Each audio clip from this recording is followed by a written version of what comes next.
Are we heading for more financial pain similar to 2008? The cost of living is a joke. Food is getting more expensive every week.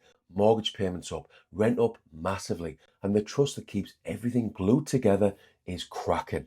We had 11.1% inflation in October 2022, the worst since the early 80s. Then it cooled, but in July 2025 it went back up to 3.8%. Meanwhile, public sector debt is about 96% of GDP. In this video, I'll show you how countries actually fall apart, why just grow isn't enough, and I'll give you a potential solution to protect your money, your family, and your options. Part 1, the anatomy of a collapse. Across history, the sequence rhymes. Debt piles up, money is debased, middle class gets squeezed, trust collapses, populism rises, wealth hedges or leaves, debt spirals. Let's look at some examples. The 1970s inflation shock. This led to negative real returns on investments, a severe impact on living standards, and a crisis of economic confidence. The 1992 Black Wednesday was the day speculators forced the British government to pull the pound from the ERM. As a consequence, the pound rapidly devalued. George Soros practically broke the Bank of England and made $1 billion doing so. The autumn 2022 gilt crisis. Pension LDI strategies were forced sellers as long-dated gilt yields spiked after the mini-budget. The Bank of England stepped in with temporary gilt purchases to restore the market. That was a financial stability rescue, not QE, short, targeted, and later fully unwound. When markets lose trust, yields spike, pensions stress. The Bank of England try to stabilise. Where we stand now. Signals you can watch. Debt pressure. PSND, public sector net debt, 96.1% of GDP. High debt narrows choices and makes interest rate swings pricier. Price pressure. CPI 3.8%, down from 2022's peak, but sticky versus the 2% target.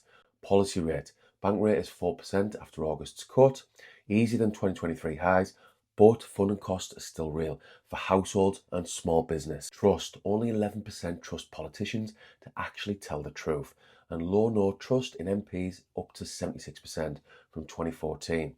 Without trust, compliance and cooperation die first. Capital mobility. Record millionaire outflows were projected for 2025, and we've actually witnessed it. This is about optionality, not just tax. Rule of law, stability, and incentives matter. Now, apologies if this is a bit deep, but it's important. Our solution is education. So if you want to learn with me all about money and investing so you can potentially retire early and live life on your own terms, hit the subscribe button and let's build wealth together. Part 2, how do you stop a country bleeding out? A crushed artery looks stable, only because pressure seals the wound. Remove it wrong and the patient bleeds out. Economically, our bandage is high debt and fragile trust. Pull it off badly and the bleed is default, inflation or social fracture. The 3 ugly levers. 1, tax more. The mobile leave or reorganise. Businesses leave and take their jobs with them. The base narrows, growth stalls. It doesn't work. 2, cut hard. Services suffer. Politics flares, protests rise, which is happening more and more frequently. 3, print and monetize. Relieve today, higher inflation tomorrow. Then higher funding costs. Why markets matter to households? Markets are not over there. They set your fixed rate mortgage, your council's funding costs, your employer's capex. We saw in 2022 how a loss of confidence in gilts ricocheted into pensions. That's how quickly macro becomes micro. You might see economics on Sky News and think it doesn't really matter, but it does. Because when the economy suffers, we all suffer. Now, as always, nothing in this video should be taken as financial advice, and the full disclaimer can be found below in the description. Part 3. Countries usually collapse from within. Britain's trust in politics has cratered. You can see it in the local town or even on social media. Parliament's own research shows no trust in MPs rising from 54% in 2014 to 76% in 2024. That's a civic immune system failing. When trust is low, every policy fight becomes existential. Minor shocks hit like sledgehammers. Add cost of living stress and housing scarcity, and we have the social chemistry for anger. Why this matters to your money? Low trust, then erratic policy, then higher risk premiums, then higher borrowing costs. then weaker investment, then fewer good jobs. It matters. That loop is why we can't treat confidence as fluff. Part 4. Growth will fix it, but it won't, and why? I'm 100% pro-growth, but growth alone won't heal debts and distribution and trust in the current system. New wealth, new capital flows to asset owners first. The squeeze don't feel better just because GDP is up by 1%. Here's what the UK government could do. A painful mix of spending restraint, restructuring, transfers, some money creation, money printing, balanced just right. That's possible on paper, but brutally hard in reality. The UK constraint set. High debt stock equals narrow fiscal room. Interest costs matter again. Inflation above target means stimulus is risky. Trust deficit makes long horizon deals fragile.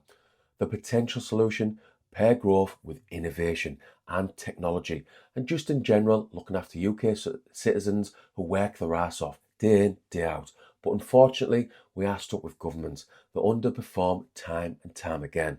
So we have to look after ourselves. We need to help each other. Just to be clear, I'm talking about Labour and Conservative, because both are rubbish, in my humble opinion.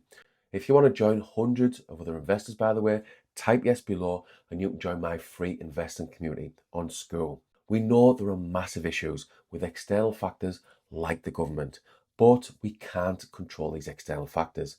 What we can control is how we educate ourselves and how we invest to protect our families and our future selves. Part 5, the UK playbook: how to win despite a broken system. This is education, not financial advice. Use this to build your own plan. Step 1, escape cash drag. Own productive assets. Be tax efficient. Use the tax wrappers Britain gives you. ISAs giving you an annual allowance of 20,000 and pensions giving you an annual allowance of 60,000. That's your compounding machine. How you build wealth. Build your own asset basket. Broad equities, high quality income, quality businesses, and an optional small percentage of metals, commodities, maybe even Bitcoin as macro insurance and to hedge against inflation. Automate contributions. Avoid sitting in large idle cash because this destroys your money and any chance of building wealth. Step 2, fix your liabilities. With bank rate of 4%, have a good look at your mortgage rate and speak to a financial advisor if you need to. Kill high APR consumer debt first. It beats almost any investment returns. Step 3, stay mobile. Domestic mobility. Be willing to move for affordability or opportunity. Many UK regions still have good price to earnings and have just more opportunities in general for work. Global optionality. The wealthy do it because it works. Capital goes where it's protected. The 2025 data on outflows is a wake-up call about incentives and rule of law. Step 4, choose rule of law, pro-enterprise environment. Your earning power compounds fastest where contracts are enforced and business isn't demonised. If your local authority strangles enterprise, seek an area, city or town that doesn't. Your lifetime returns come mostly from skills and environment, not stock picks. Step 5, skill up. The hedge no one can tax away easily. Assets can be taxed. Skills travel anywhere. Go where scarcity meets demand. Trades are evergreen. Think data, AI, cybersecurity, healthcare, energy, sales. Human capital is the most anti-fragile asset. Now, I have personal experience of this very topic. In 2010, I went back to college to get more engineering qualifications because I'd had enough of working 6 to 7 days just to pay the bills. 2 years later, my income doubled. By far my best investment to date. Alex Hormozy calls this investing in the S&P instead of the S&P, where you're likely to get 10% average returns over the long term. Step 6, build parallel rails. Calmly, legally, small at first. Know how to move money, invoice abroad, and use different bank accounts or apps. If it suits your risk tolerance, learn the crypto basics. Learn to be your own banker. Keep educating yourself every day. Not easy, but depending on your time and your goals, I believe anything is possible. Step 7, micro resilience at home. 3 to 6 months expenses in high interest savings accounts. A cheap to run car. Now, I have a 7-year-old Passat that was paid off 2 years ago. Think about your insurance.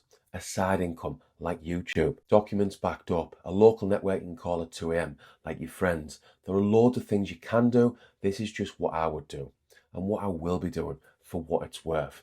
All I would say is education is your best form of defense from the current broken financial system. I wasn't financially educated in 2008, the last financial crisis, and it contributed to 10 years of negativity. My negative decade where I didn't invest in any assets. But many people came out of that period very wealthy because they focused on education and continue to invest into assets. Do you invest into assets? And if not, why not? Let me know below in the comments. Summary. The warning lights are familiar. Debt near 96% of GDP, inflation still above target, housing that locks out the young, trust at historic lows, capital going abroad to tax havens like Dubai or Portugal. That doesn't mean doom is guaranteed. It means preparation beats prediction. You might not be able to control the government, like I said, but you can control how you manage money, like your spending habits. You can improve your personal finance. Now, a member of my school community has actually saved £490 per month after our one-to-one calls. If he invests that money for the next 20 years or 30 years, it will mean early retirement. You can educate yourself and you 100% can invest into assets to protect your future self. But what if you're just starting to invest and you're not quite sure what you should invest into? Well, if you see below, you'll find a recent video that gives you 6 options, 6 index funds to consider so you can build wealth and potentially retire early, so you can live life on your own terms.